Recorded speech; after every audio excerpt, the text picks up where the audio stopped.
네, 우리 찬양 들어보니까 성탄절이 다가온 것 같습니다. 그렇죠? 다음 주면 성탄절입니다. 우리 함께 서로 인사하겠습니다. 잘 나오셨습니다.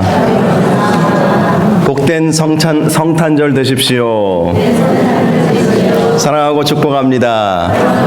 네, 감사합니다.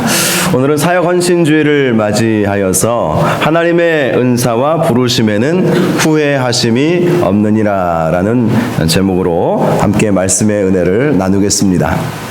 심리학자들이 역대 올림픽 메달리스트들의 수상 장면과 또 인터뷰 장면을 녹화해서 사람들에게 보여주었다고 합니다. 선수들의 표정을 보고 각각 얼마나 행복해하는지 등급을 매겨보라고 한 것입니다. 그랬더니 재미있는 결과가 나왔는데요. 은메달을 딴 사람보다 동메달을 딴 사람들이 더 행복해하더라는 것입니다. 물론 금메달 딴 사람이 가장 행복해 하겠죠.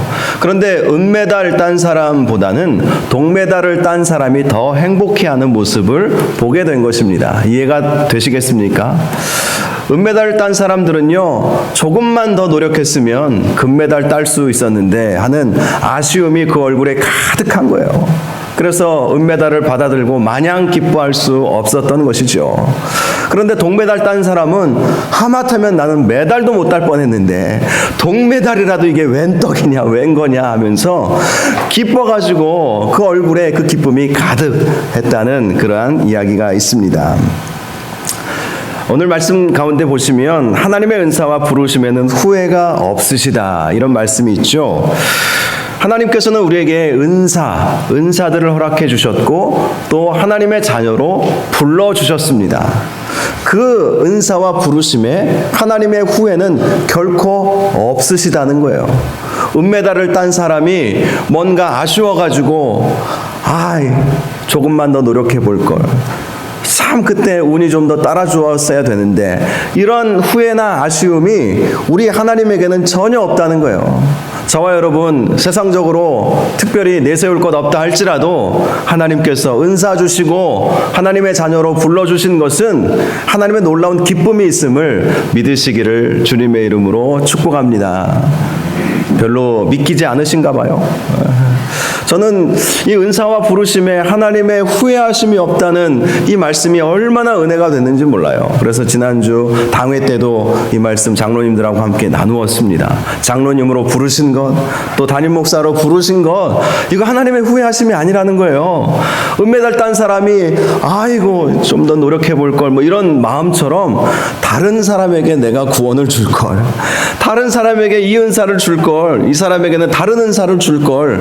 여러분, 하나님은 그러한 후회하심이 결코 없으시다는 것입니다. 저와 여러분에게는 하나님의 은사가 있어요. 또 하나님의 부르심이 있어요.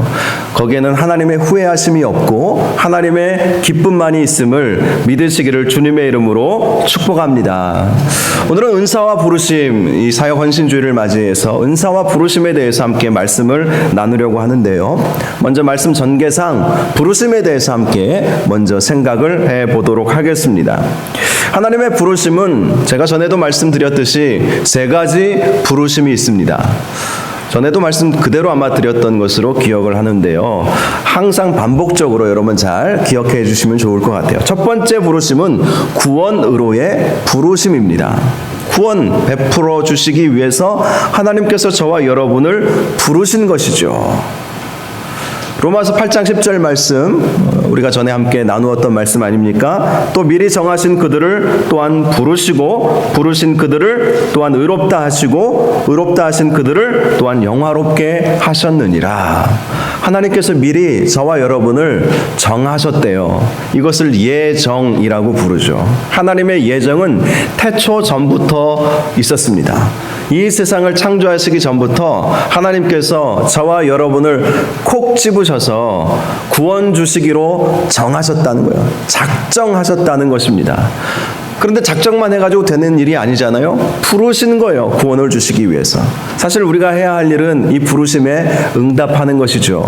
그런데 부르시기로, 이 구원을 주시기로 작정하셨기에 우리가 부르심에 응답하지 않으면 하나님이 어떻게 하시겠습니까? 하나님에게는 포기라고 하는 단어가 없습니다. 김장할 때 쓰는 단어가 제가 포기라고 말씀드리지 않았습니까? 지난주 그 김장에 제가 약속대로 버무렸습니다.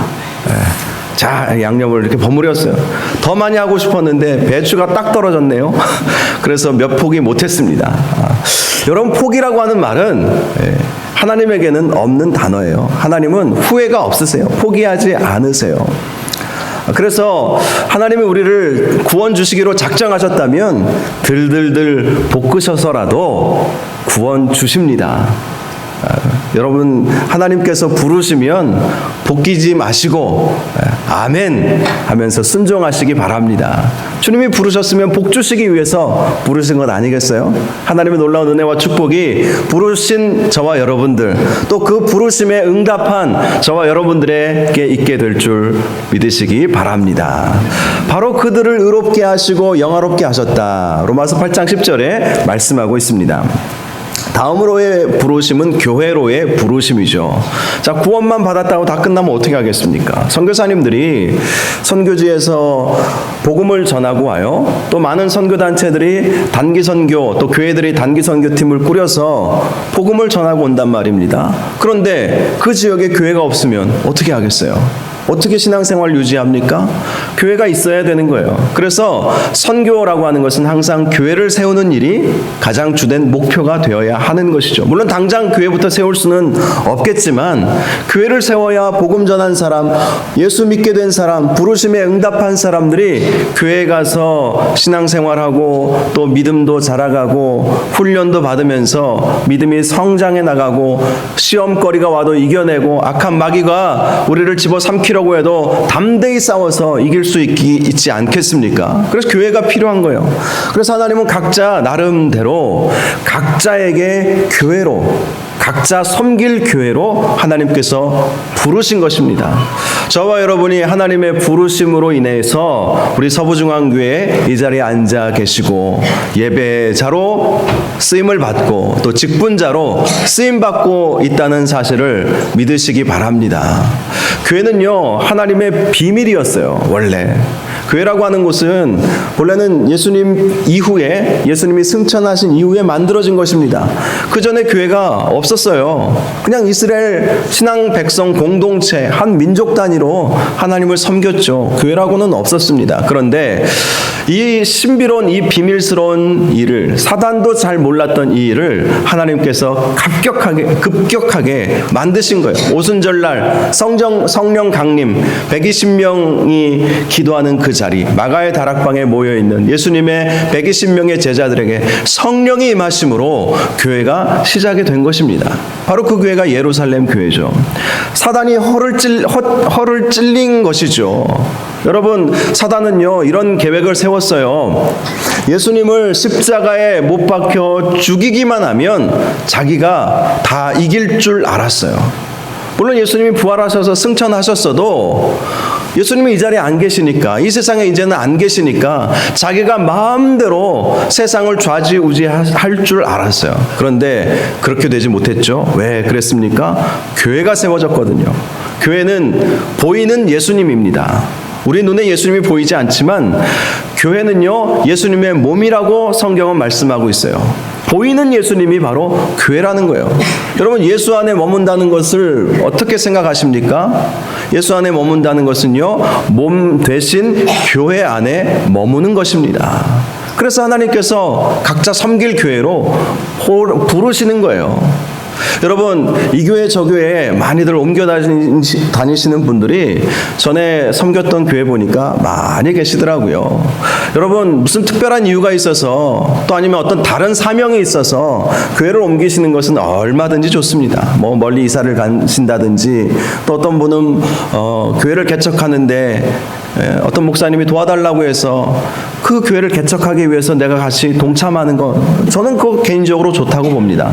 혹시 여러분 가운데 목사님, 제가 어느 지역에 제가 아는 목사님이 또 우리 교회 지나갔던 부목사님 중에 개척한다고 하는데 가서 제가 헌신하고 싶습니다. 돕고 싶습니다. 얼마든지 저에게 말씀해 주십시오. 저는 얼마든지 허락해 드릴 용의가 있어요. 저 그렇게 속 좁은 목사 아니에요. 얼마든지 전에 섬겼던 교회에서 중에서도요, 저희 이제 은사 목사님께서 얼마든지 성도들 너희들이 당신들이 원하는 만큼 또 따라간다고 하는 성도들이 있으면 무조건 다. 그래서 어떤 목사님은요, 청년들 한 7, 80명을 이렇게 데리고 교회를 개척해서 지금은 부산 문현동에 건물도 사고 아주 멋지게 교회가 잘 성장해 나가고 있어요.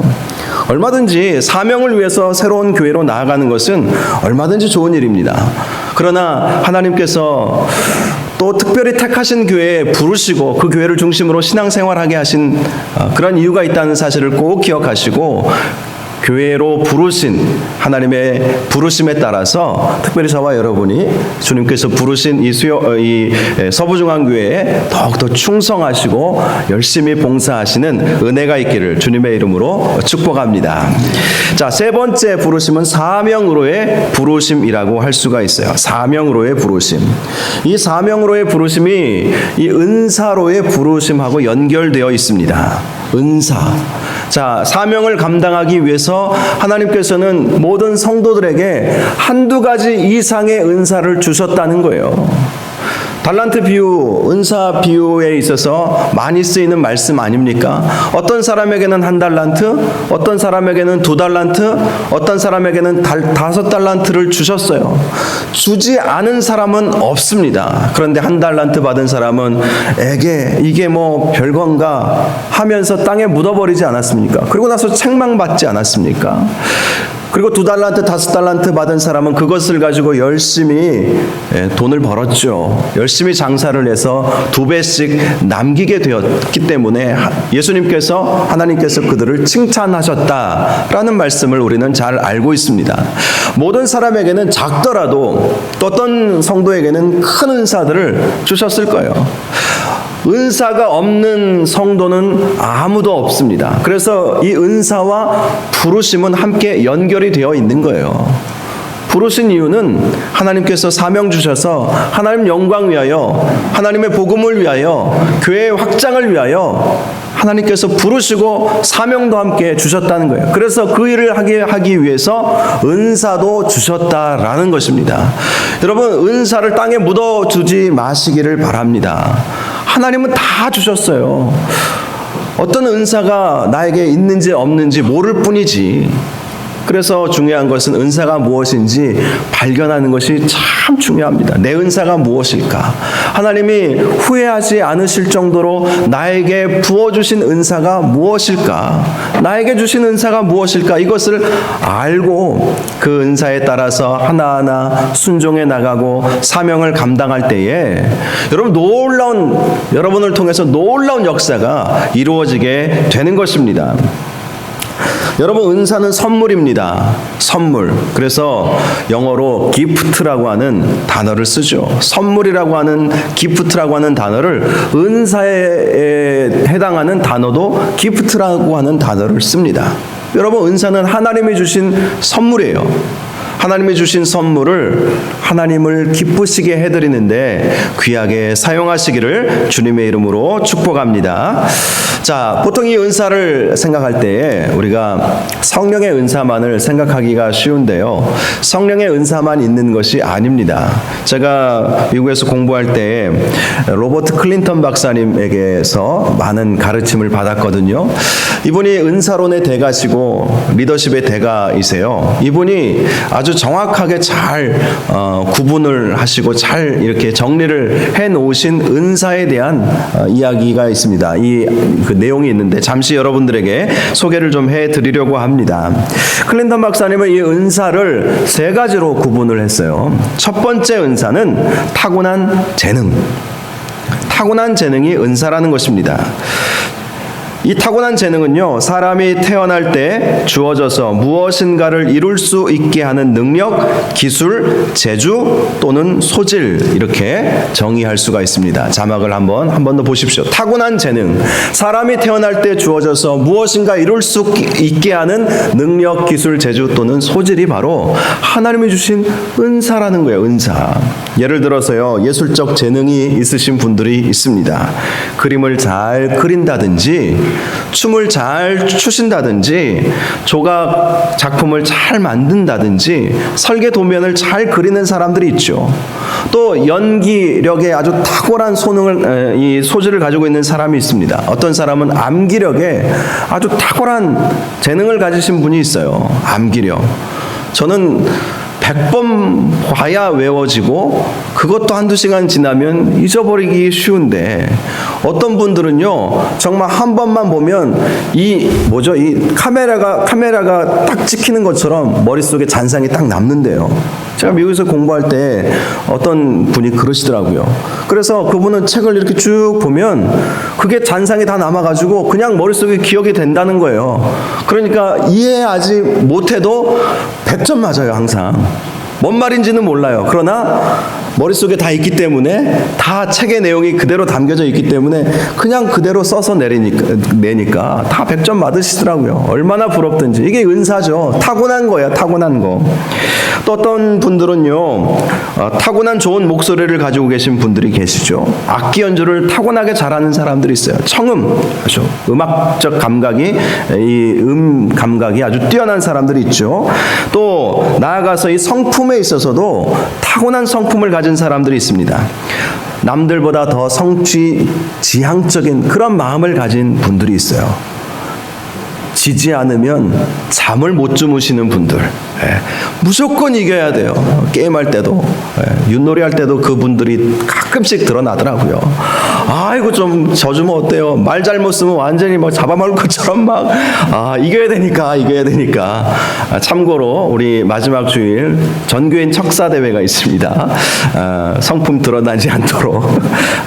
아무튼 뭐 그것도 좋은 쪽으로 사용하면 얼마나 좋습니까? 전도에 지지 않겠다.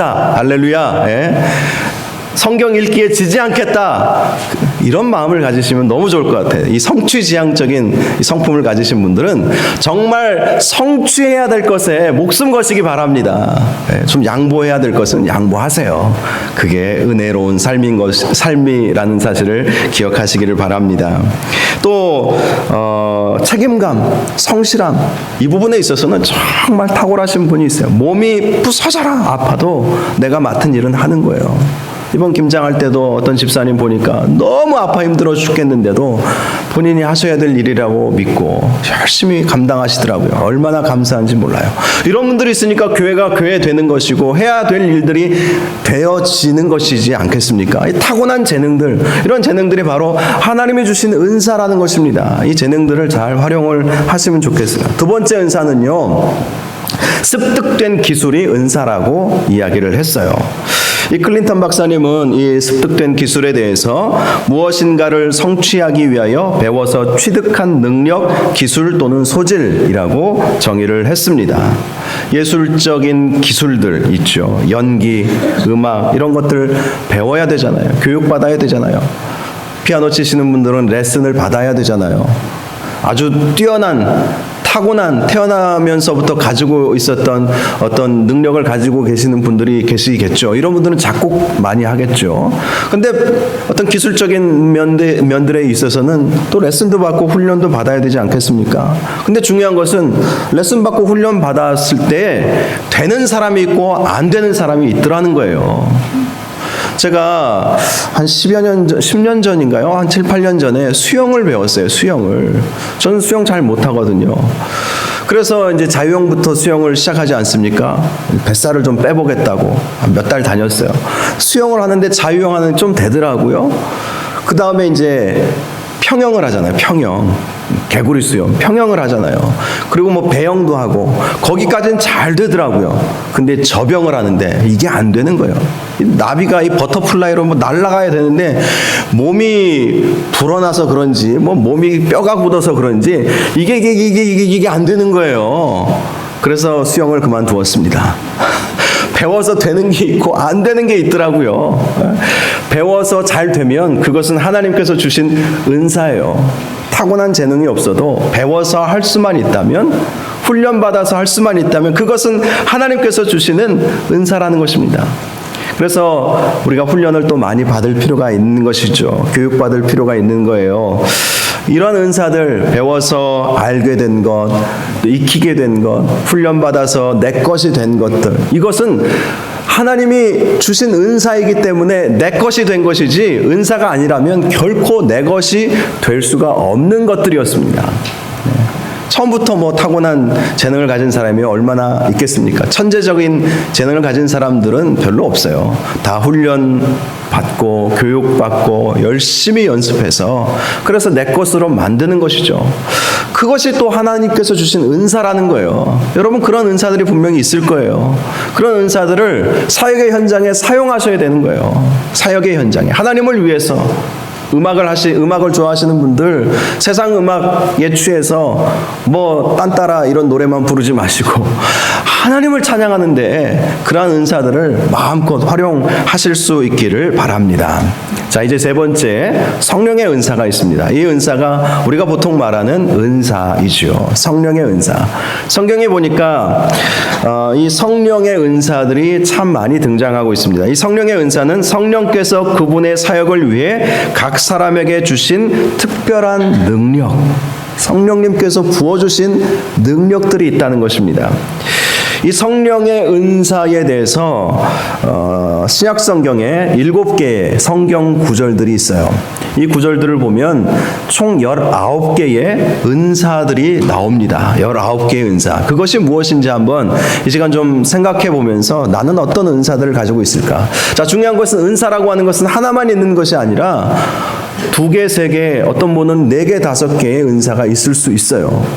1달란트도 있지만 2달란트도 있고 5달란트가 있다고 말씀하지 않았습니까? 이게 다 은사와 관련된 말씀이기 때문에 하나님이 정말 어떤 분들에게는 5달란트, 5개, 19개 중에도 5개, 뭐 어떤 분은 뭐 7, 8개까지도 얼마든지 받을 수 있겠죠. 자, 고린도전서 12장 8절에서 10절 말씀, 처음으로 등장하는 은사에 대한 말씀인데요.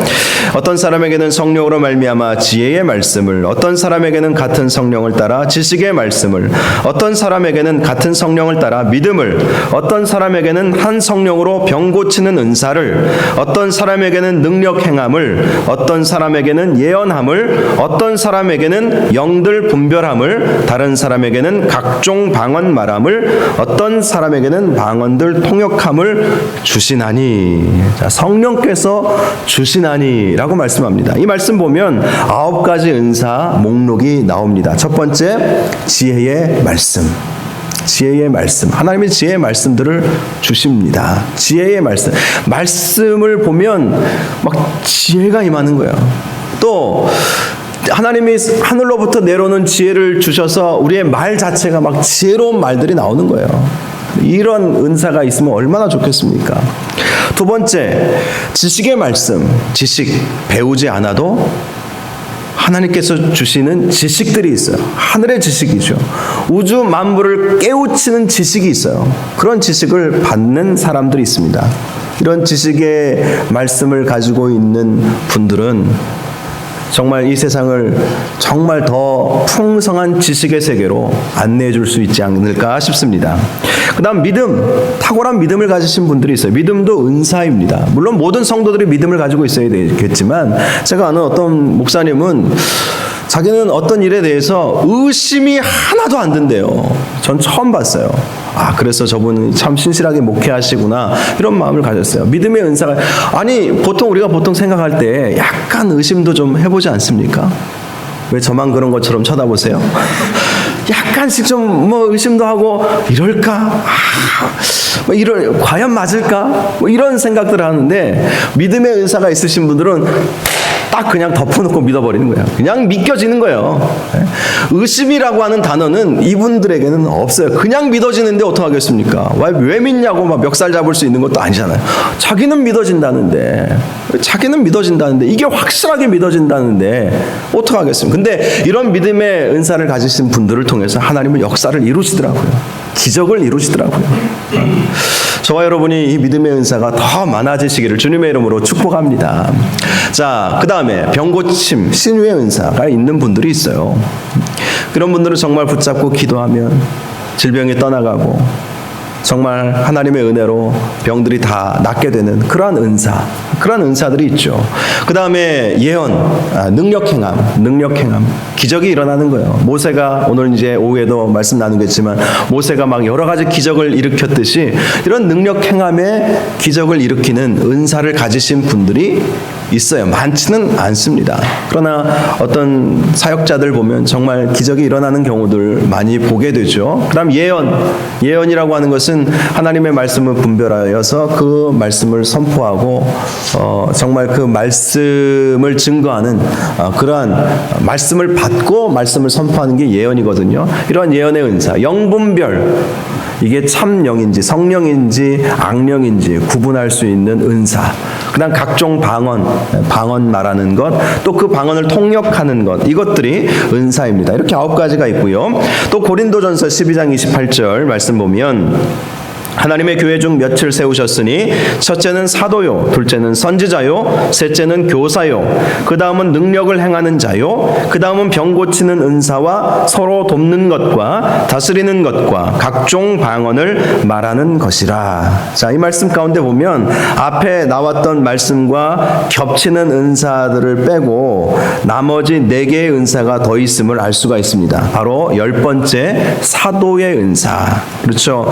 하나님께서 교회 중에 몇 사람을 세웠는데 첫째는 사도요, 이렇게 말씀하고요. 사도의 은사는요, 개척자 정신을 가지신 분이에요. 개척자. 그래서 선구자적으로 뭔가 막 이루어내시는 분들, 선교단체의 창시자들이 주로 이 사도의 은사를 가지고 있죠. 그 예수전도단의 로렌 커닝햄, 또 CCC의 김중곤 목사님, 이런 분들은 정말 이런 사도적인 은사가 있어요. 뭔가를 개척하고 프론티어 정신으로 막 만들어가는 이런 은사를 가지신 분들이 있죠. 그 다음에 11번째 교사의 은사가 있습니다. 교사. 그 다음에 돕는 은사, 행정의 은사. 이 행정이 이 말씀 가운데 보면 다스리는 것 이렇게 번역되어 있는데 영어 성경에는 administration 해서 행정으로 표현을 하고 있습니다. 잘 행정적인 데 있어서 정말 탁월한 분들이 계세요. 그래서 잘 정리하고 조직하고 이런 분들이 교회에 계시면 은혜가 넘치죠. 그리고 수고를 덜 수가 있어요. 남들이 머리 맞대고 몇 시간을 해야 되는데 이분은 뚝딱뚝딱 정리 탁탁 해가지고 30분 만에 딱 끝내버리는 거예요. 그러니 회의 시간도 단축되고 이 행정의 은사를 가지신 분들이 있습니다. 자, 이 13개까지 은사를 봤어요. 그리고 고린도전서 13장 1절에서 3절, 이 사랑장이죠. 여기 보면 방언, 예언, 지혜의 말씀, 지식의 말씀, 믿음의 은사에 대해서 말씀하면서 3절에 보면 또 하나 새로운 은사가 등장합니다. 내가 내게 있는 모든 것으로 구제하고 또 내 몸을 불사르게 내줄지라도 사랑이 없으면 내게 아무 유익이 없느니라. 이 말씀 가운데 14번째 은사인 주는 은사가 등장하고 있습니다. 이 주는 은사를 가지신 분들은 늘 베풀음에 있어서 행복을 느껴요. 내 것을 내 것으로 생각하지 아니하고 나누는데 삶의 가치가 있어요. 아깝지가 않다는 거예요. 저는 이 은사가 많이 부족한지 모르겠어요. 때로는 아깝더라고요. 그런데 어떤 분들은 전혀 안 아깝다는 거예요. 전혀 아깝지 않게 턱턱 섬기고 또 자기 몸을 헌신하고 이렇게 주는 은사를 가지신 분들이 있습니다. 내 배 부르는 것보다 다른 사람 배부르게 해주는 아주 선한 마음을 가진 은사의 소유자라고 할 수가 있습니다. 이런 주는 은사가 있는 성도들이 많으면 그 교회 구제 사역이 활발하게 이루어지겠죠. 어려운 분들 찾아가서 돕고 독거노인들 찾아가고 또 아파서 누워 계시는 분들 신방하고 이런 일들 정말 거기에 기쁨을 느끼고 행복을 느끼는 그런 은사를 가지신 분들이 있다는 것입니다. 자, 그리고 고린도전서 14장 16절에 보면 여기에는 이제 방언, 계시, 지식의 말씀, 가르침의 은사, 앞에 말씀드렸던 은사와 중복이 되는 은사들을 소개하고 있습니다. 또 고린도전서 14장 26절 말씀 보면 그런즉 형제들아 어찌할까 너희가 모일 때에 각각 찬송시도 있으며 가르치는 말씀도 있으며 계시도 있으며 방언도 있으며 통역함도 있나니 모든 것을 덕을 세우기 위하여 하라. 자, 찬송시는 일명 권면의 은사라고 표현을 합니다. 덕을 세우기 위해서 찬송의 시로 권면해 주는 거예요. 시가 참 아름다운 시귀들이 많이 있잖아요. 그런 시들, 또 책에 좋은 말씀들, 뭐 이런 것들을 가지고 찾아가서 낙심에 빠진 성도들을 위로해주고 권면해주는 거예요. 또 말씀 붙잡고 함께 권면해주는 이 권면의 은사. 이 권면의 은사를 받으신 분들이 권사님들이십니다. 이 권사라고 하는 이 직분 자체가 이 권면의 은사를 활용하라는 그런 의미를 가지고 있어요. 우리 교회 권사님들이 다 이렇게 찬송시와 같이 정말 좋은 말씀들로 권면하고 위로하고 힘을 북돋아 주시기 바랍니다. 덕을 세워 주시기 바랍니다. 가끔 보면 옳은 소리 잘 하시는 권사님들 계세요. 근데 옳은 소리로 변화가 되는 게 아니에요. 마음을 이해해주고 따뜻하게 정말 마음을 안아주고 이해해주고 덕을 세우는 게 정말 필요한 것이죠. 사실을 말한다고 변화가 되는 것이 아니고 위로가 되는 것은 결코 아닙니다. 여러분, 덕을 세워나가시는 우리 권사님들뿐만 아니라 우리 모든 성도님들이 다 이 권면의 은사를 잘 활용하시고 소유하시기를 바랍니다. 그리고 로마서 12장 6절에서 8절 말씀 보면 우리에게 주신 은혜대로 받은 은사가 각각 다르니 혹 예언이면 믿음의 분수대로, 혹 섬기는 일이면 섬기는 일로, 혹 가르치는 자면 가르치는 일로, 혹 위로하는 자면 위로하는 일로, 구제하는 자는 성실함으로, 다스리는 자는 부지런함으로, 긍휼을 베푸는 자는 즐거움으로 할 것이니라. 자, 은사는 서로 다르다고 말씀하고 있습니다. 이 말씀 가운데 보면 새롭게 등장하고 있는 두 가지 은사가 있습니다. 16번째 다스림의 은사. 이 다스림의 은사는 앞에서 어드미니스트레이션, 행정의 은사와는 또 다른 리더십의 은사입니다. 리더십, 지도력을 가지고 있는 거예요. 지도력을 가지고 공동체를 잘 이끌어 나가는 그런 은사를 가지신 분들이 계시죠. 또 긍휼의 은사가 있다고 말씀하고 있습니다. 마지막으로 에베소서 4장 11절 말씀, 그가 어떤 사람을 사도로, 어떤 사람은 선지자로, 어떤 사람은 복음 전하는 자로, 어떤 사람은 목사와 교사로 삼으셨으니, 이 말씀에서 두 가지 새롭게 등장하는 은사가 있죠. 18번째 복음 전하는 자, 전도자의 은사가 있어요. 물론 전도는 사명입니다. 그러나 특별한 은사를 가지신 분들이 계세요. 어떤 분들 보면 버스 타고 가면 옆자리에 앉으신 분들을 버스 내릴 때는 전도 다 끝내신 분이 계세요. 택시 타면 택시 운전사가 손님 앞으로 교회 나가겠습니다, 이렇게 말씀하시는 분들도 계세요. 정말 전도에 탁월한 은사가 있으신 분들이죠. 전도는 우리가 사명이지만 또 탁월한 은사가 없어도 전도는 당연히 해야 되는 것입니다. 어떤 분들은 저는 전도에 은사가 없어요. 은사가 없어도 전도는 사명이에요. 그래서 은사가 없어도 감당해야 될 일은 또 감당해야 되겠죠. 사랑도 마찬가지지 않습니까? 뭐 사랑의 은사가 없다고 사랑 안 하고 살겠습니까? 사랑해야 되겠죠. 긍휼의 은사가 없다고 뭐 인색해야 되겠습니까? 그럴 수 없는 것이죠. 긍휼을 베풀어야 되는 것입니다. 19번째 은사가 목사와 교사인 은사. 이 목사와 교사는요, 원래는 한 단어입니다. 목사인 교사. 한마디로 목회하면서 말씀을 가르치는 목회자의 은사가 있다고 말합니다. 이렇게 총 19가지 은사가 있어요. 여러분, 중요한 것은 내가 어떤 은사를 가지고 있는가 하는 거예요. 어떤 학자에 따라서는 이 은사를 서로 더 많이 말하는 분도 계시고 더 축소해서 더 적게 말하는 분들도 계세요. 뭐 그것까지 제가 여러분들에게 말씀드리지는 않겠지만, 중요한 것은 하나님께서 나에게 주신 은사가 무엇인가, 이걸 발견해야 돼요. 발견하지 못하는 것 자체가 땅에 묻어버리는 것입니다. 그러면 하나님이 책망하신다는 거예요. 뭐라고 책망하십니까? 악하고 게으른 자여 이렇게 책망하신다는 거예요. 그러나 나에게 주신 은사가 무엇인지 발견하고 그것이 한 개든 두 개든 세 개든 그것을 자꾸 개발해 나가는 거예요. 여러분, 은사 활용에 있어서 가장 중요한 것은 해보는 거예요. 어떤 대기업 CEO가 늘 이런 말씀 하셨다고 하지 않습니까? 해봤냐고, 해보기는 해봤냐고, 그런 이야기를 하지 않습니까? 여러분, 해봐야 알아요. 해봐야 이것저것 은사 개발을 할 때에는 이것저것 해봐야 이것이 하나님이 나에게 주신 은사구나. 이 은사들을 통해서 나도 기쁘고 공동체도 기쁘고, 중요한 것은 나는 기쁜데 공동체가 안 기쁘면 이건 내 은사가 아닌 거예요. 그러나 나는 힘들어도 공동체가 기쁘면 그것은 은사입니다. 나는 비록 부담을 가져도 부담감을 갖고 있지만 내가 어떤 일을 맡았을 때 공동체가 너무 행복해하는 거예요. 그리고 교회가 너무 덕스럽게 잘 되는 거예요. 그러면 나는 힘들지만 그게 은사예요. 그것을 결코 땅에 묻어두지 마십시오. 여러분, 그 은사들을 10분 발휘하시고 많이 활용하시기 바랍니다. 리더십의 학자들이 늘 얘기하는 것이 이것입니다. 유종의 미를 누가 거두느냐? 결국은 은사를 발견하고 그 은사를 적극적으로 활용하는 사람이 마지막 황혼의 시기가 좋다는 거예요. 갈수록 좋아진다는 거예요. 저도 마찬가지고 여러분도 갈수록 더 좋아지시기 바랍니다.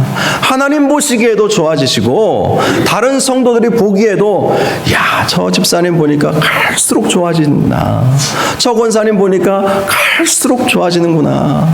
예전에는 조금만 좀 기분 나빠도 째려봤는데 이제는 막 사랑의 눈으로 쳐다보시니 얼마나.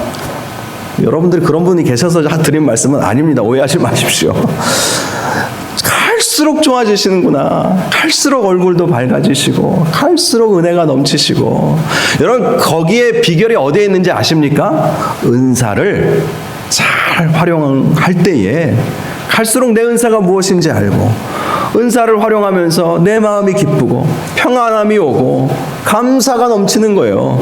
그러니 불평불만이 떠나가는 것이죠. 왜 사람들이 불평불만이 많이 있는지 아십니까? 뭘 해도 잘 안 되고 감사도 없고 행복감도 없고, 이러니까 불평불만만 나오고 남들 하는 거 보면 그 시각으로 그 마음으로 바라보게 되니까 안 되는 것만 자꾸 보이는 거예요. 그러나 비록 부족해도 이거 열심히 해보려고 노력하는구나, 하다 보니까 실수도 하는 거지, 이런 마음을 갖는 거 아닙니까? 왜? 나는 경지에 올라가 있거든요. 경지에 올라가 있으니까 다 품을 수 있는 거예요. 근데 아직도 밑에서 내 은사가 뭔지 모르고 막 기쁨도 없고 감사도 없고, 해마다 연말 되면 절 찾아와서 목사님 내년에는 아무것도 안 할랍니다, 이런 분들이 계시는 것은 문제가 있는 거예요. 목사님 내년에는 이거 시켜주십시오. 할렐루야. 아멘이 없으시네. 말씀에 은혜가 안 되시나요? 아니.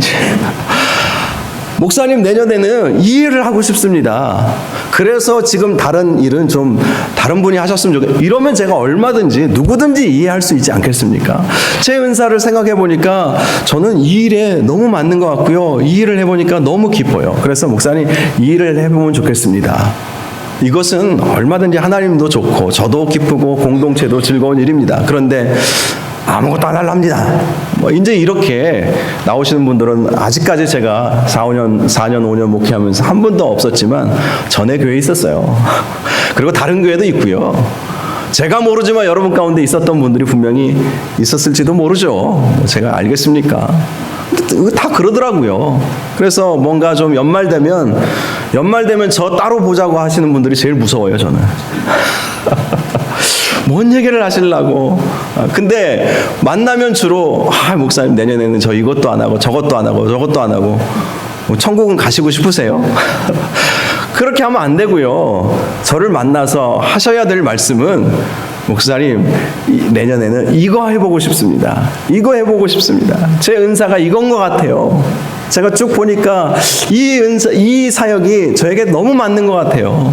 이렇게 말씀해 주시면 할렐루야가 될 줄로 믿습니다. 20대에 하지 않으면 안 될 50가지라고 하는 책이 있어요. 일본 와세다 대학 출신으로 아키히로라고 하는 일본 작가가 쓴 책입니다. 이 책에 보면 새로운 일을 시작할 때 작심삼일을 부정하지 말라 이 말이 있어요. 작심삼일이라도 하라는 거예요. 3일 후에 또 작심하면 되는 거니까. 작심삼일이라고 아예 작심조차도 안 하는 사람은 아무것도 못 이룬다. 특별히 20대, 이 자리에 있는 20대, 10대 우리 청년들, 또 30, 40대 우리 젊은 부부들도 다 마찬가지입니다. 또 연세 드신 분들도 다 마찬가지예요. 지금까지 해봤는데 안 되더라. 그 해봤는데 안 되더라 하는 그 해본 것을 될 때까지 해보세요. 여러분 그럼 돼요. 작심삼일을 두려워하지 말라 이런 이야기를 했습니다. 어떤 분이 집안을 정리하다가 녹슨 열쇠와 자물쇠를 발견했대요. 사실 그 열쇠와 자물쇠는 예전에 비싸고 좋은 물건이라고 해서 구입을 해 놓았던 것이었습니다. 그런데 잊어버리고 오랫동안 쓰지 않아서 녹이 슬고 만 거예요. 이분이 그 녹슨 열쇠와 자물쇠를 보면서 이런 생각이 들었다고 합니다. 녹슨 것은 이 열쇠와 자물쇠만이 아니구나. 내 삶이 녹슨 열쇠와 자물쇠구나. 이런 생각을 했다고 합니다. 여러분, 쓰지 않으면 낡아집니다. 낡아서 없어지는 인생 되지 않기를 바랍니다. 낡아서 녹슬어서 없어지는 인생 많아요. 유종의 미를 다 거두지 않습니다. 리더십을 전공하신 분들 또 리더십 책들만 봐도 이 사람 중에 3분의 1만이 유종의 미를 거둔대요. 70% 이상은요 유종의 미를 못 거둔다는 거예요. 결국 낡아서 녹슬어져서 그 없어지는 건 아닙니까? 여러분, 달아서 없어질지언정 녹슬어 없어지지 말자, 이런 유명한 말들이 있잖아요. 달아서 없어질지언정, 달아서 없어지면 주님 나라에 상급이라도 쌓는 것이고 또 그 사명을 통해서 하나님께서 영광 받으시는 것 아닙니까? 그런 녹슬어서 아무것도 안 해가지고 녹슬어가지고 없어지면 뭐 하겠습니까? 땅에 묻어다가지고 묻어놔서 썩어져 버리면 책망밖에 없는 거예요. 말씀을 마치겠습니다. 은사와 부르심에는 결코 하나님의 후회하심이 없어요.